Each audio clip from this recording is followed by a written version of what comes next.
With Lucky Land Slots, you can get lucky just about anywhere. Dearly beloved, we are gathered here today to... Has anyone seen the bride and groom? Sorry, we're here. We were getting lucky in the limo and we lost track of time. No, Lucky Land Casino, with cash prizes that add up quicker than a guest registry. In that case, I pronounce you lucky. Play for free at LuckyLandSlots.com. Daily bonuses are waiting. No purchase necessary. Void where prohibited by law. 18+. Terms and conditions apply. See website for details. How would you like a 15% discount to my daily email, the stack of stuff, the show notes, discounts to the conference, all of that? All you need to do is text the word show to 33777. You'll get the annual subscription with a 15% discount to my daily email. You'll get the stack of stuff, the links to the show notes, discounts to the conference, and so much more. All you have to do is text the word show, SHOW, to 33777. Text show to 33777.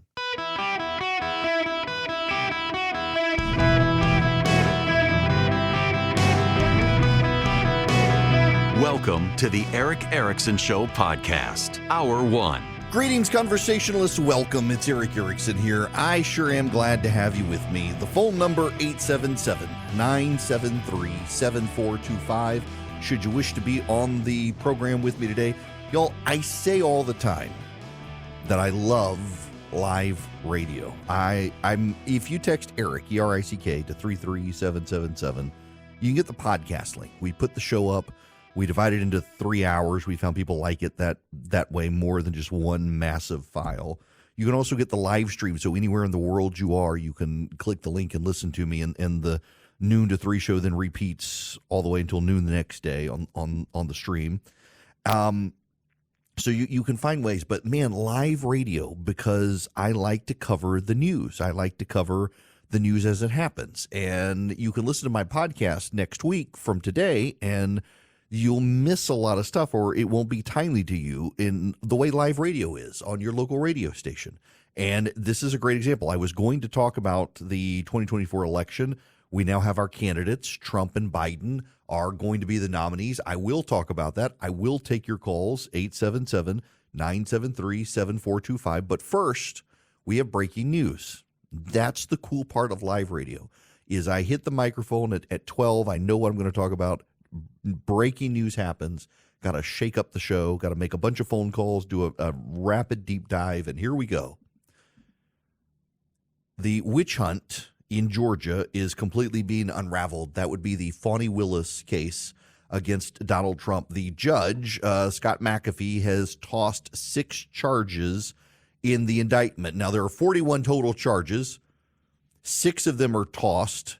It relates to 3 of 13 felony counts that Donald Trump faces, but more particularly, it focuses on Rudy Giuliani, John Eastman, and Mark Meadows. And this helps Donald Trump by undermining the causes of RICO. Now, let me step back and explain this one to you again. Full disclosure, if you're new to the show, I was a lawyer in Georgia. I maintained my bar license, actually, in the state of Georgia. I stay inactive. I just work too hard to toss it away. I work too hard to do it. If I were to give up my law license, God forbid I had to go back to be a lawyer, I would take the bar exam again. So I have held on to my license. It is inactive, but I was a lawyer in the state of Georgia. And unlike Nathan Wade, the special prosecutor, I have done RICO cases in the state of Georgia. Nathan Wade, the special prosecutor who's going to prosecute the RICO case against Donald Trump, has never done RICO cases. I have actually done 2 RICO cases in my law practice. Now, they were civil RICO, not criminal RICO, but it's the same pattern and practice within the law. So let me explain to you the Racketeering Influence Act. I always forget what RICO stands, Corrupt Organization, Racketeering Influence Corrupt Organizations Act. RICO is a federal law that the states embraced, and Georgia expanded RICO. So RICO has a category of crimes. And think of building a building here. Every building has a foundation. When you're building a RICO case, your foundation is called a criminal enterprise. You have a bunch of people working to advance a criminal enterprise. And they do different things. Now, this is why RICO came about. It was designed to go after the mafia. It's been turned to use on gangs, which are kind of the successor organizations of the mob in certain areas. But you had, for example, in mobs, you had the people who were going down Main Street shaking down businesses for cash. Over at the port, you had people overseeing the drug trade coming in and leaving the port.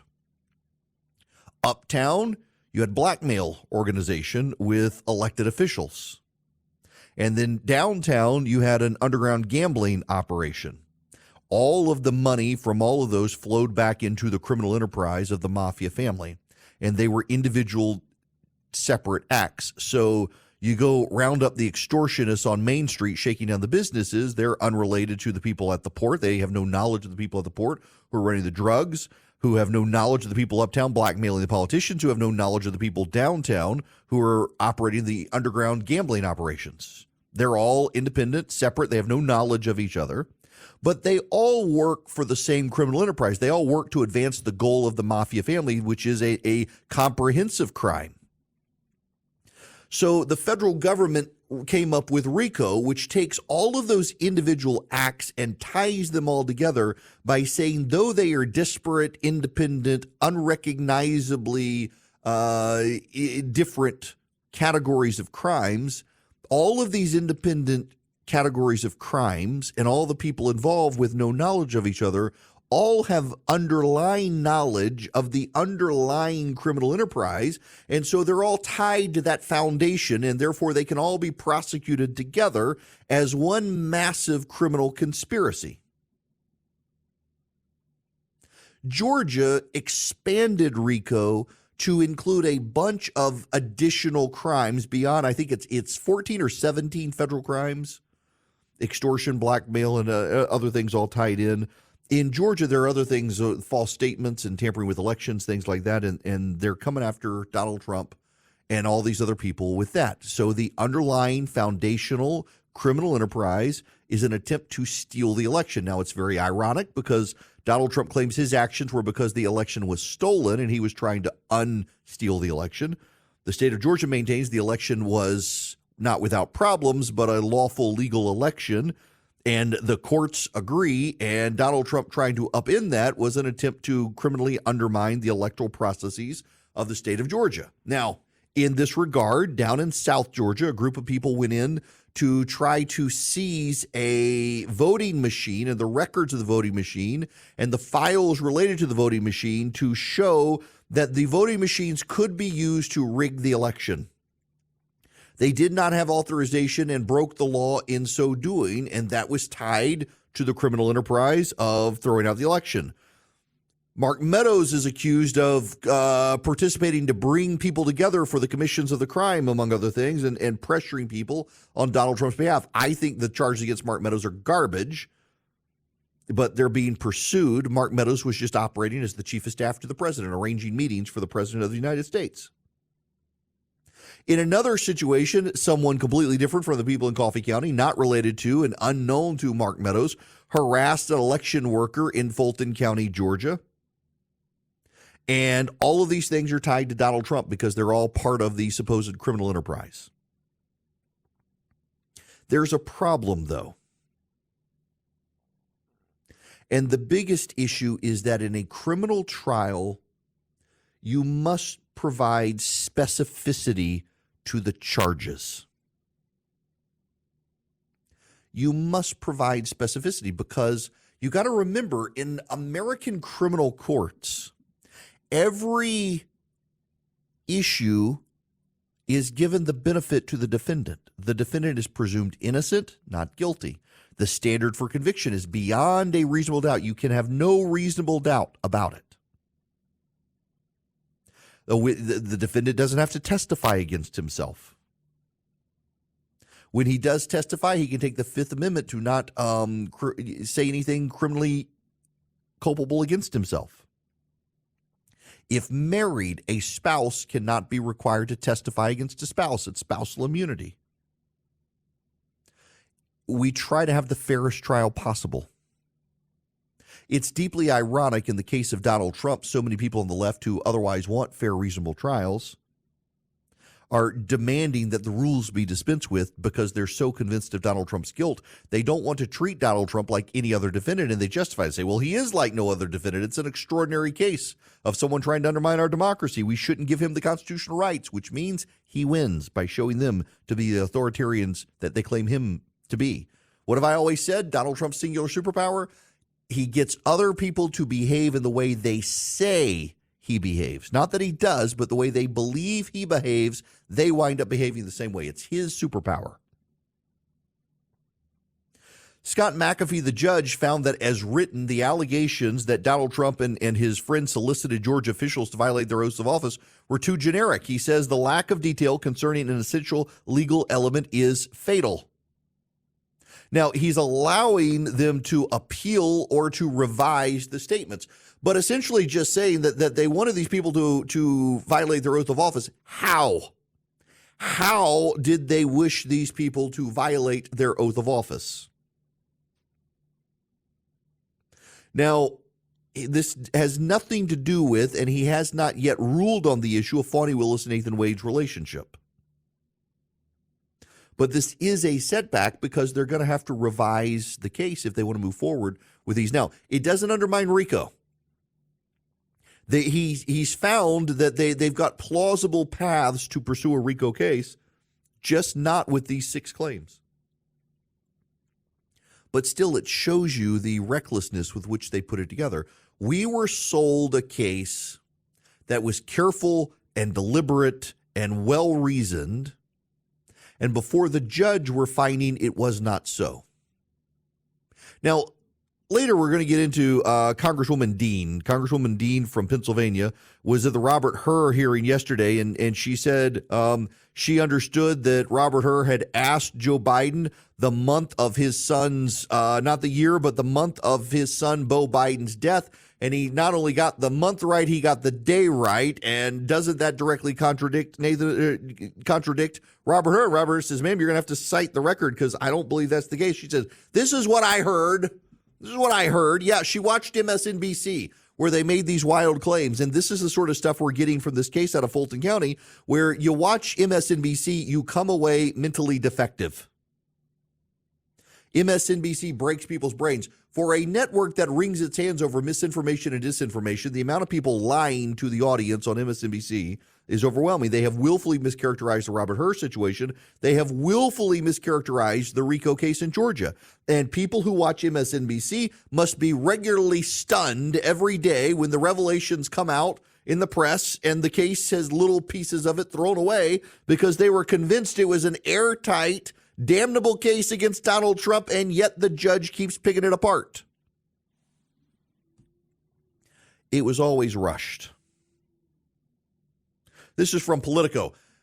The judge emphasized that Fani Willis's allegations in the indictment don't explain precisely how the defendant sought to violate the state and federal constitutions, the latter of which, he noted, contains hundreds of clauses, any one of which can be the subject of a lifetime study.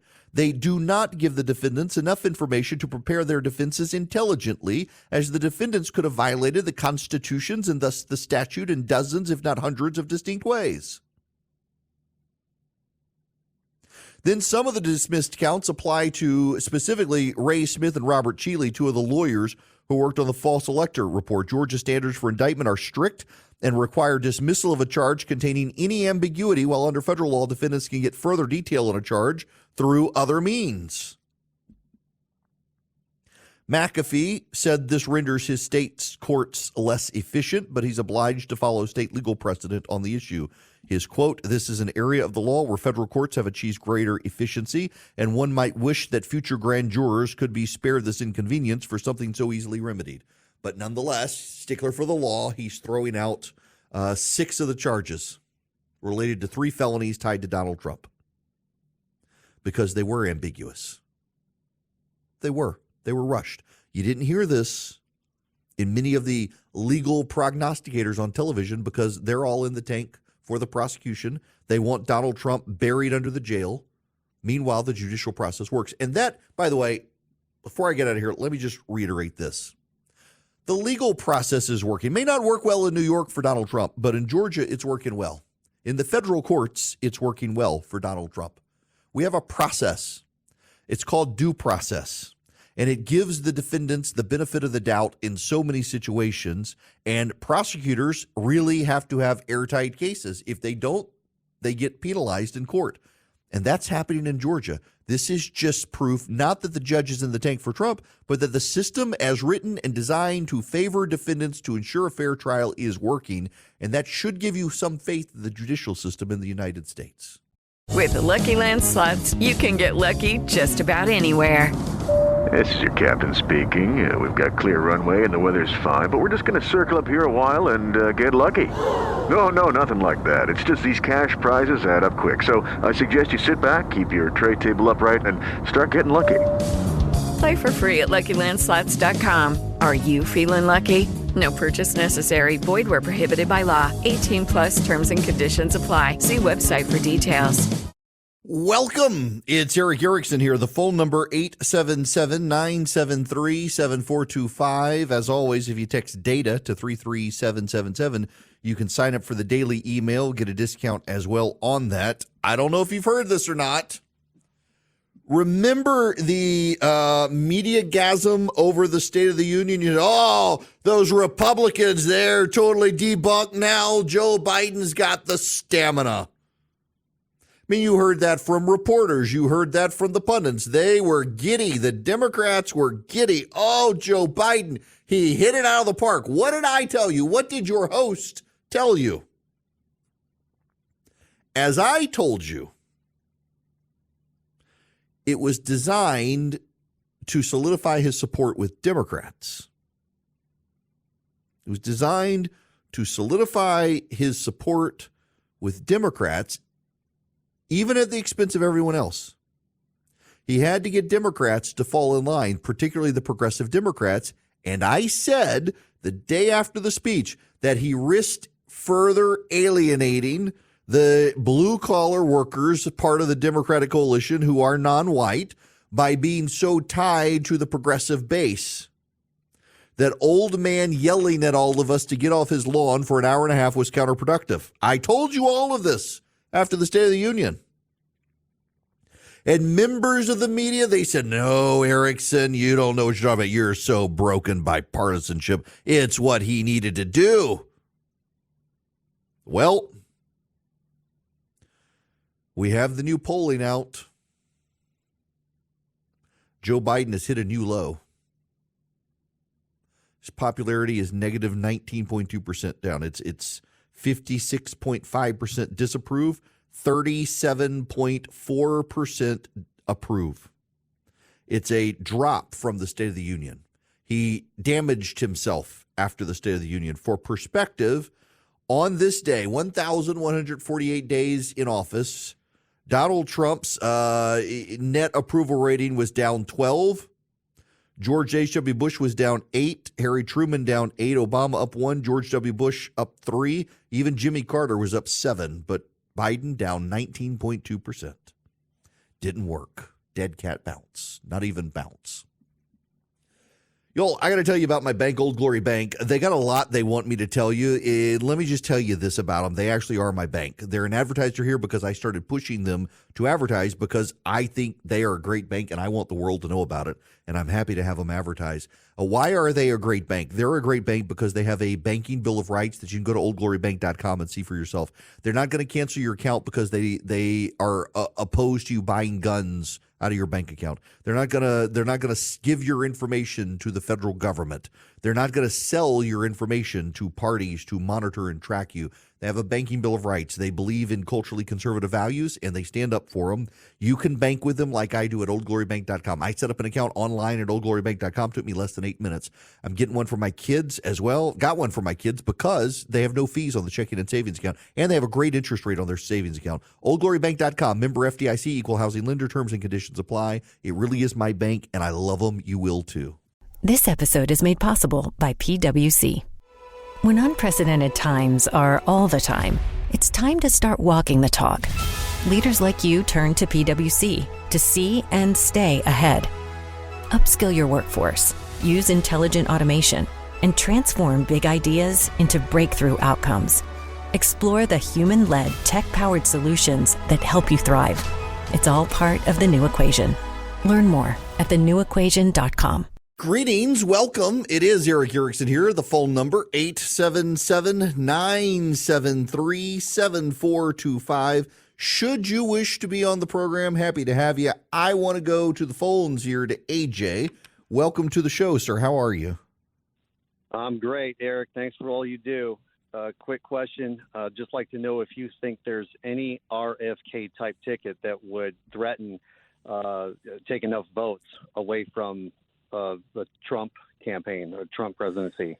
You know, I got to say, I was originally concerned about RFK hurting Trump more than Biden, given that a lot of the people I know who are RFK supporters are vaccine people who distrust the government from COVID, blame Trump for the vaccine. But the data suggests actually he is beginning to hurt Joe Biden more than he is hurting Donald Trump. And there's some level of frustration actually out there now about RFK hurting Joe Biden. Democrats very concerned. So, for example, let's just take the polls between the two of them. If you just have a Trump versus Biden race, I'm looking at the Real Clear Politics polling average. If you just have a Trump versus Biden race, Donald Trump wins by 2.4%. If you add Robert Kennedy to the mix, Donald Trump wins by 4.3%. He goes up 2 points in a multi-way race, whether you include now Robert Kennedy or also add Cornel West. Donald Trump does between 4 and 5 points better. So very clear that Kennedy is taking more from Biden. He's taking some from Trump. He is in a lot of the races. Trump is around 49, 47 or so.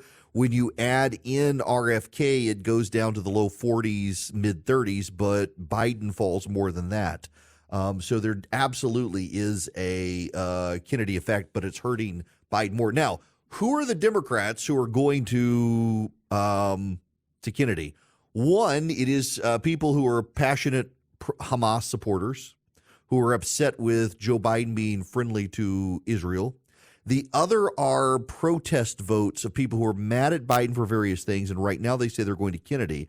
Democrats have a working theory that may be right, that in some cases, the voters who right now are saying they're going for Kennedy at the ballot box will come home to Biden to stop Trump. I don't know if that's the case. That's their working theory. We'll see if it happens. 877-973-7425. We have other big news that we need to discuss. The TikTok legislation has passed the House of Representatives. Now, I got an email the other day. In fact, I want to pull up the email. I don't want to disparage the guy. Let me see if I can find where it was. I replied to the guy's email. He's a listener who's emailed on occasion. And this actually, I think, is worth me reading to you because I suspect that some of you likewise have a similar situation. Yes. All right. So I got an email from a listener the other day. I listen to the podcast. I know almost every day and thoroughly enjoy your perspectives most of the time. However, this TikTok thing is a little annoying. As I'm sure you yourself have never been on TikTok, I actually have. Seen a TikTok, I have, or even know what the TikTok app looks like, I do. It is frustrating when you presume to tell people like myself that use TikTok on a daily basis for entertainment and time-passing purposes about what's on TikTok. Are there pro-Palestinian TikToks? Absolutely. Are there pro-Biden, anti-Trump TikToks? Absolutely. But there are also just as many pro-Israel and pro-Trump TikToks. As for the spying, it makes me very suspicious when public figures worry so much about what they do on their phones and who might find out. I, for one, could give two blankety blanks if the Chinese communists know what kind of porn I watch or know that I enjoy looking at the female backside. So maybe the people up in arms about that should actually be examining themselves. Luke 12:2-3. That was him to me. And again, I'm not going to give names. I don't mean to disparage him, but I suspect there are none. In his Luke 2:3 reference, 12:2-3, for there is nothing covered that shall not be revealed, neither hid that shall not be known. Therefore, Whatsoever you have spoken in darkness shall be heard in the light. That which you have spoken in the ear and in closets shall be proclaimed upon the housetops. Here's the problem with this.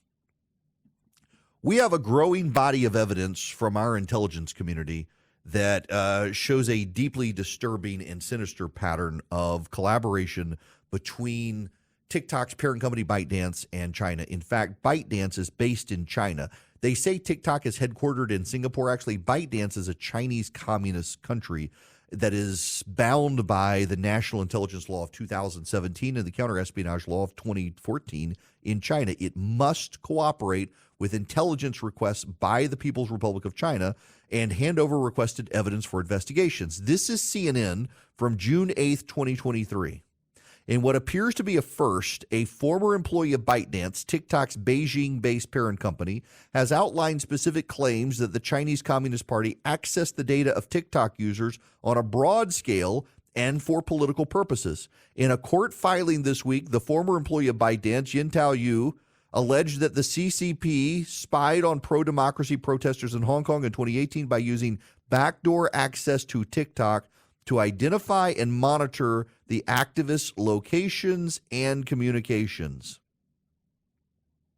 Also from Bloomberg from August 15th, 2022, China's internet giants from Tencent Holdings to ByteDance, the parent company of TikTok, have shared details of their prized algorithms with Beijing for the first time, an unprecedented move aimed at curbing data abuse that may end up compromising closely guarded corporate secrets. The Internet Watchdog on Friday published a list describing 30 algorithms that firms including Alibaba and Meituan employ to gather data on users, tailor personal recommendations, and serve up content. While the public list stopped short of revealing the actual code, it wasn't clear the extent to which internet firms may have revealed their underlying software to regulators in private. The algorithms that decide which TikTok videos, WeChat posts, and Instagram photos users see are considered the secret sauce of many companies. China adopted regulations in March that require the firms to hand over their algorithms. TikTok has complied. Here is Ted Cruz on CNBC this morning. Well, it depends. It depends what the bill specifically says. I will say this. I'm glad the House is acting. I am deeply concerned about TikTok. I've been very vocal about my concerns in TikTok. We had the CEO of TikTok testify before the Judiciary Committee just a few weeks ago, and I vigorously question him really on two fronts. I'm concerned about TikTok. Number one, I'm concerned about Chinese surveillance and espionage. TikTok is controlled by the Chinese Communist government. It has 170 million users in the United States, and it gives the Chinese government the ability to monitor, number one, what they're saying, number two, their physical location using GPS, number three, potentially what they're searching for and what they're doing with their phone.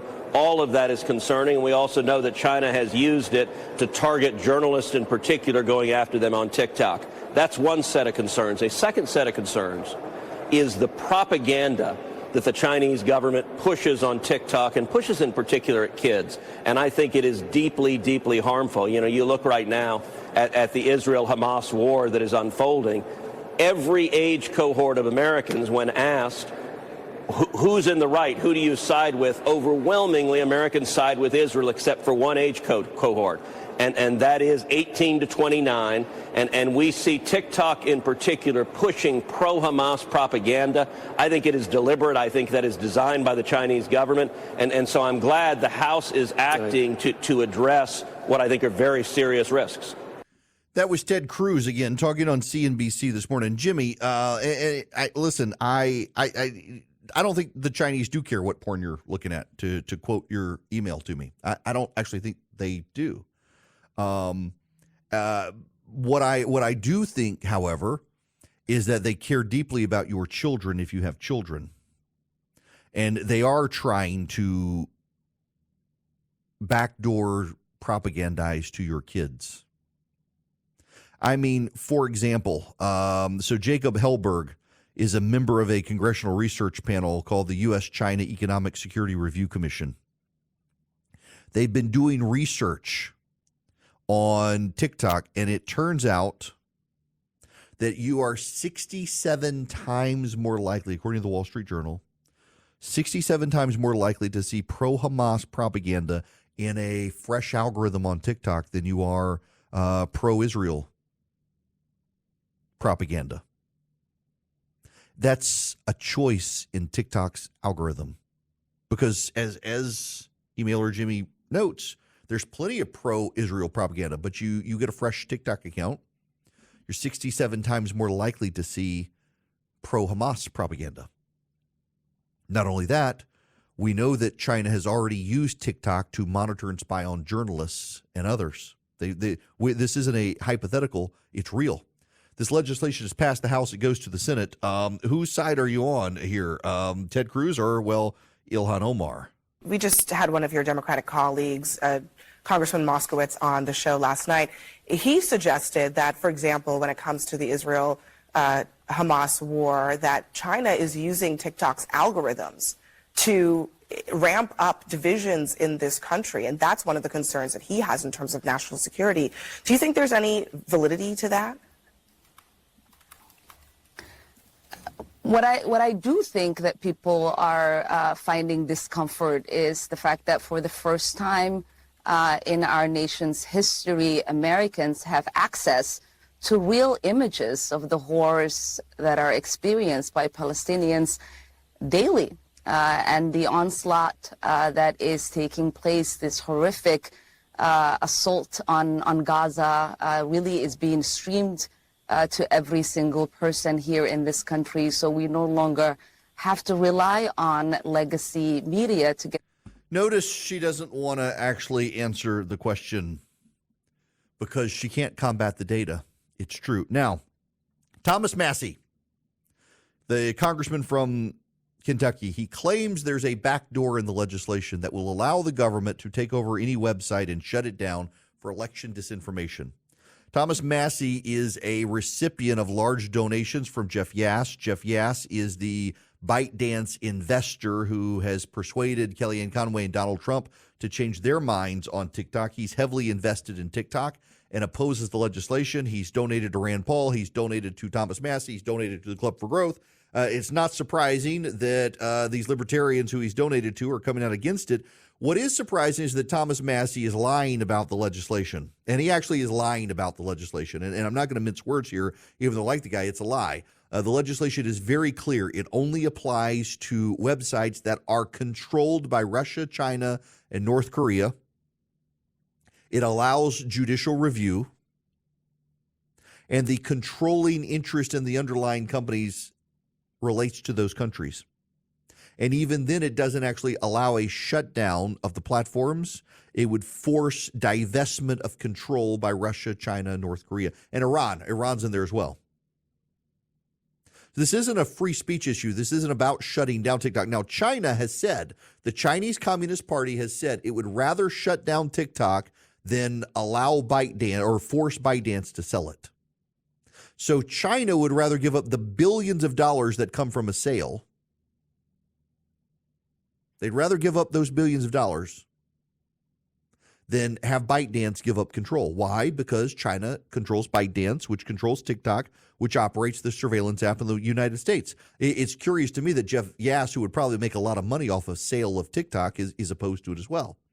Elon Musk, who makes a lot of money out of China, he's come out opposed to it. Tucker Carlson, who these days just seems to hate America, has come out against it. It is wild how these supposed conservatives on social media who blast the United States all the time are suddenly on the side of China and Russia all the time, predictably. This legislation that has now passed the House and goes to the Senate, Mark Warner and Marco Rubio have come out on it and support it after an intelligence briefing yesterday by the intelligence community. They've come out and said it needs to pass. It looks like it could pass the Senate. Joe Biden now says he'll sign into law. Just consider this. Just consider this. The legislation would only apply to applications and websites controlled by Russia, China, Iran, and North Korea. And it would not shut those websites down, but would force the divestment of controlling interest from those companies. That's it. That's what the legislation does. And if they refuse to divest, then the websites and apps would be shut down, but they could have a judicial appeal to show that these countries don't have the controlling interest in the companies. you do have to begin to wonder why these people are on the side of Ilhan Omar in China, why they're mischaracterizing the legislation, why they're mischaracterizing what TikTok does. TikTok is a massive surveillance app by the Chinese Communist Party against the United States and Western powers. It absolutely should be shut down. Now, I got to tell you about the Eden Pure Thunderstorm.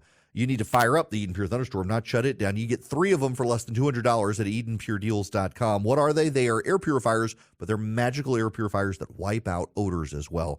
You can hold these things in the palm of your hand, plug them up with a USB cord, or you can plug it up directly into the wall. You can plug it up in a car with the USB outlet. I've done it in a car. It was a rental car, smelled like smoke of some variety. Strongly smelled, and my mom thought the car had run over a skunk. No, Mom. Somebody was smoking something in the car. Fired up the Eden Pure Thunderstorm, wiped out those odors, literally eliminated the odors. The car smelled fresh and clean. I use it. I travel in my travel bag. If somebody's been smoking in a hotel room before me, the Eden Pure wipes it out. You get 3 of them for less than $200. They're filterless. They use electrostatic plates. You can just wipe them out.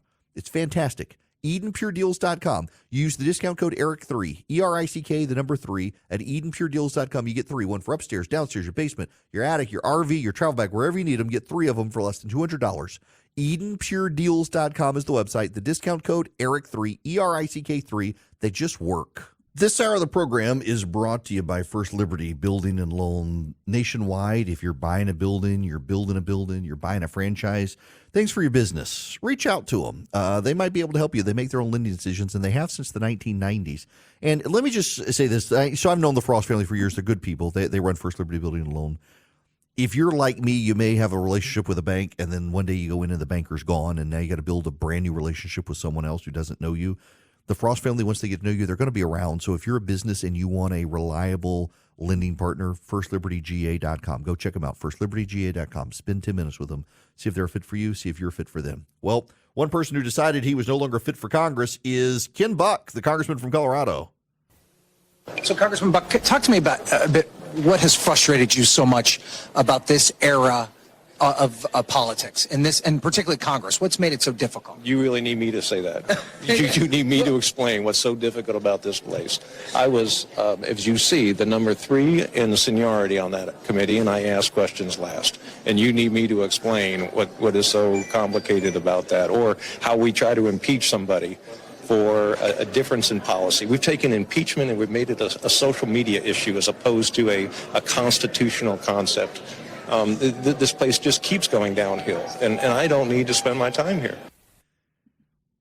I want to defend Congressman Ken Buck, who I know and have known for a very long time. I used to go out to Colorado and do fundraisers for him when he was running for the Senate. Really desperately wanted him in the Senate, and it was one of the hardest losses I had, and he has been a conservative. You can't challenge Ken Buck's conservative record.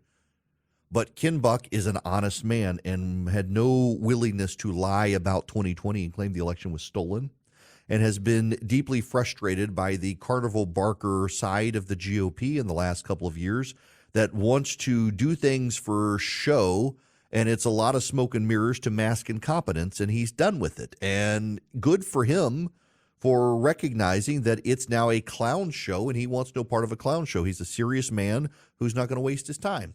He is one of the great guys I had the privilege of backing for Congress, and it is a loss to Congress to lose a guy like Ken Buck, who is unquestionably conservative, and you love his record. And those of you who like Trump, you may not like him, but you should, because he's one of the good guys. And now he's gone, and that's a bad thing.